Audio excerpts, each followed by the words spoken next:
চুল পড়তে পড়তে মাথার ত্বক দেখা যাচ্ছে, চিরুনি দিলেই গোছা গোছা চুল হাতে চলে আসে, আর নামি দামি প্রোডাক্ট ব্যবহার করেও ক্লান্ত। আজ এই ভিডিওটি দেখার পর আপনার চুলের সব চিন্তা চিরতরে শেষ হতে চলেছে, কারণ আজ আমি আপনাদের সাথে শেয়ার করব এমন একটা সিক্রেট রেসিপি যা মাত্র 7 দিনে আপনার চুল পড়া 100% বন্ধ করবে এবং মাত্র 1 মাসে চুলকে করবে এতখানি লম্বা, ঘন আর সিল্কি যে আপনি নিজেই দেখে বিশ্বাস করতে পারবেন না। আজকের এই ভিডিওতে আমি শুধু একটা জিনিস নয়, আপনাদের দেখাবো একটি কমপ্লিট হেয়ার গ্রোথ থেরাপি। প্রথমে আমরা তৈরি করব একটি জাদুকারি হেয়ার টনিক যা আপনার চুলকে গোড়া থেকে লোহা বা পাথরের মতো শক্ত করবে, আর দ্বিতীয় ধাপে দেখাবো একটি স্পেশাল হেয়ার প্যাক যা রুক্ষ শুষ্ক চুলকে পার্লারের মতো রিবন্ডিং সিল্কি লুক দেবে। তাহলে চলেন ভিডিওটি শুরু করা যাক।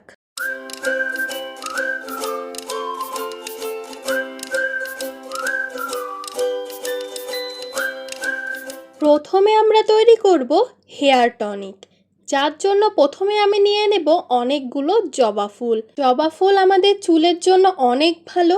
এটি আমাদের চুলকে সিল্কি এবং শাইনিং করতে অনেক ভালো কাজ করে, সেই সাথে আমাদের চুলকে কালো করতে অনেক ভালো কাজ করে। এবার আমি জবা ফুলের থেকে জবা ফুলের এই পিছনের সবুজ যে অংশটা সেটা আমি ছাড়িয়ে নেব, কারণ আমার এখানে টোনারটা তৈরি করতে শুধুমাত্র জবা ফুলের পাপড়িগুলোই লাগবে, এই জন্য আমি এগুলো ছাড়িয়ে নেব। তারপর এই জবা ফুলগুলো আমি খুবই ভালো মতো জল দিয়ে ধুয়ে নেব, কারণ ফুলে অনেক সময় ধুলাবালি থাকতে পারে যেগুলো আমাদের চুলের জন্য ক্ষতিকর। এই জন্য আমি ফুলগুলো খুবই ভালো মতো এখানে ধুয়ে নিব জল দিয়ে। তারপর আমি এখানে নিব 3 চামচ পরিমাণ মেথি। মেথি আমাদের চুলের জন্য জাস্ট অমৃত, এটার উপকারিতা বলে শেষ করা যাবে না। মেথি আমাদের চুলকে ঘন করতে সাহায্য করে, চুল লম্বা করতে সাহায্য করে, সেই সাথে চুল পড়া বন্ধ করে। মেথি আমি আমার চুলের লেন্থ অনুযায়ী এখানে নিয়েছি, আপনারা আপনাদের চুলের লেন্থ অনুযায়ী এখানে নিয়ে নেবেন। আমার চুল যেহেতু অনেক লম্বা, আমি সেই পরিমাণ অনুযায়ী এখানে নিয়েছি। তারপর এই মেথিগুলো আমি খুবই ভালো মতো জল দিয়ে ধুয়ে নেব, কারণ এতেও অনেক সময় ময়লা থাকে, এই জন্য জল দিয়ে ধুয়ে নেওয়াটাই ভালো।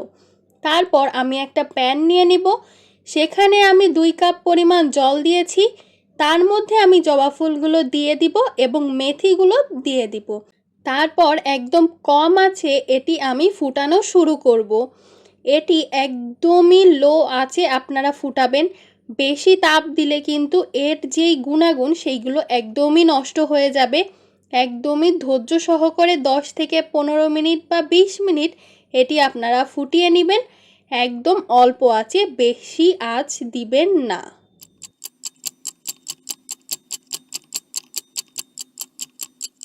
দশ 15 মিনিট পর এর কালারটা একদমই পাল্টে যাবে, আপনারা তো ভিডিওতে দেখতেই পাচ্ছেন। তার মানে এটা একদমই রেডি হয়ে গেছে। এরপর এটা আমরা ছেঁকে নিব। এটি একদমই ন্যালনেলে টাইপের হবে, একদমই জেল জেলের মতো হবে, একদমই মানে একটু ন্যালনেলে টাইপের হবে, একদমই বেশি ঘনও হবে না, বেশি পাতলাও হবে না, এমন টাইপের হবে। কারণ মেথিও খুবই ন্যালনেলে টাইপের একটা জিনিস এবং জবা ফুলও খুবই ন্যালনেলে টাইপের একটা জিনিস। সো এইটা নিয়ে একদমই চিন্তার কোনো কারণ নাই। তারপর এটা আমরা খুবই ভালো মতো ছেঁকে নিব। গরম অবস্থায় আপনারা ছেঁকে নেওয়ার চেষ্টা করবেন, তাই বলে একদমই গরম অবস্থায় ছেঁকতে যেন না, যাতে হাত পুড়ে যায়। তারপরে আপনারা এর কালারটা তো দেখতেই পাচ্ছেন কেমন, কিন্তু এর গেম চেঞ্জার যে কালারটা আসবে সেটা দিবে একমাত্র লেবু। এখানে আমি লেবুর রসটা অ্যাড করব। লেবুর রস অ্যাড করাতে আমাদের এই হেয়ার টোনারের কাজটা খুবই ভালো হবে, কারণ এটি আমাদের এই গরমের সময় স্ক্যাল্পের চুলকানি দূর করবে, খুশকি দূর করবে, সেই সাথে তেলে যেই ভাবটা সেটা দূর করতে অনেক সাহায্য করবে।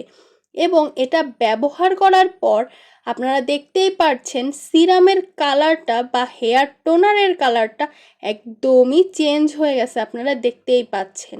এবার আমি এখানে অ্যাড করব আমার বানানো এই ম্যাজিক্যাল হেয়ার অয়েলটা। এই হেয়ার অয়েলটা এত পরিমাণে ভালো যেটা বলার বাইরে। এই হেয়ার অয়েলটা আমি 30টারও বেশি উপাদান দিয়ে তৈরি করেছি। যারা নিতে চান তারা আমার Facebook page magical oil by Tisha থেকে এটা অর্ডার করে নিতে পারেন, এবং এই হেয়ার অয়েল তৈরি করার রেসিপিও আমার ইউটিউব চ্যানেল ফেসবুক পেজে আপলোড করা আছে। আপনারা চাইলে দেখে নিজেরাও তৈরি করে ইউজ করতে পারেন। তারপর এটা খুবই ভালোভাবে মিশিয়ে নিব। তারপরে আমি একটা স্প্রে বোতলে এটা ভরে নিব। এই সিরামটা আপনারা কখন ব্যবহার করবেন? এই সিরামটা আপনারা গোসল বা স্নান করার 2 ঘন্টা আগে আপনারা আপনাদের চুলে স্প্রে করে তারপরে শুধু জল দিয়ে ধুয়ে ফেলতে পারেন, অথবা আপনারা চাইলে শ্যাম্পুও করতে পারেন। কিন্তু পরপর 3 দিন বা একদিন পর একদিন ব্যবহার করার পরই শ্যাম্পু করাটা ভালো। অতিরিক্ত শ্যাম্পু করা উচিত না আমাদের চুলে। তারপর আমি তাও আপনাদের দেখিয়ে দিচ্ছি আপনারা কিভাবে স্ক্যাল্পে ব্যবহার করবেন। এটি একদম গুঁড়ায় গুঁড়ায় ব্যবহার করবেন এবং হাত দিয়ে মাসাজ করবেন। তারপর আমরা যেটা তৈরি করব সেটা হলো হেয়ার প্যাক। আমরা যেই জবা ফুল এবং মেথিটা আমরা ফুটিয়ে নিয়েছিলাম এবং এটা যেটা রয়ে গিয়েছিল সেটা আমরা ব্লেন্ডারে নিয়ে নেব, এবং এর সাথে আমরা 3 চামচ পরিমাণ টক দই অ্যাড করব। টক দই আমাদের স্ক্যাল্পের জন্য খুবই ভালো। এটা আমাদের স্ক্যাল্পকে ঠান্ডা রাখবে, সেই সাথে আমাদের স্ক্যাল্পকে হেলদি রাখবে এবং স্ক্যাল্পের ময়লা দূর করতে অনেক সাহায্য করবে। এর গুণাগুণ বলে শেষ করা যাবে না। তারপর আমি আবারও এখানে আমার বানানো এই ম্যাজিক্যাল হেয়ার অয়েলটা অ্যাড করব। আমি এখানে 2 চামচ পরিমাণ আমার এই হেয়ার অয়েলটা অ্যাড করেছি। তোমরা এই হেয়ার অয়েলটা যদি নিতে চাও তাহলে আমার Facebook page magical oil by Tisha থেকে এটা পারচেস করতে পারো। এই হেয়ার অয়েলের অসংখ্য কাস্টমার রিভিউ রয়েছে, তোমরা রিভিউ দেখে এটা পারচেস করতে পারো। তারপর আমি এটা ব্লেন্ড করে নিয়েছি। ব্লেন্ড করার পর তোমরা দেখতেই পাচ্ছ হেয়ার প্যাকটা কেমন হয়েছে। খুব বেশি ঘনও না, খুব বেশি পাতলাও না, এই থিকনেসটাই সব থেকে ভালো।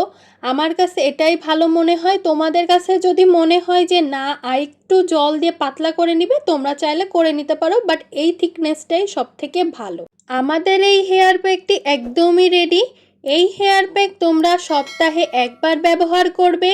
এই হেয়ার প্যাক যখন ব্যবহার করবে তখন একদম চুলের গোড়া থেকে চুলের লেন্থ পর্যন্ত খুবই ভালো মতো লাগিয়ে 30 থেকে 40 মিনিট রেখে শ্যাম্পু দিয়ে ওয়াশ করে ফেলবে।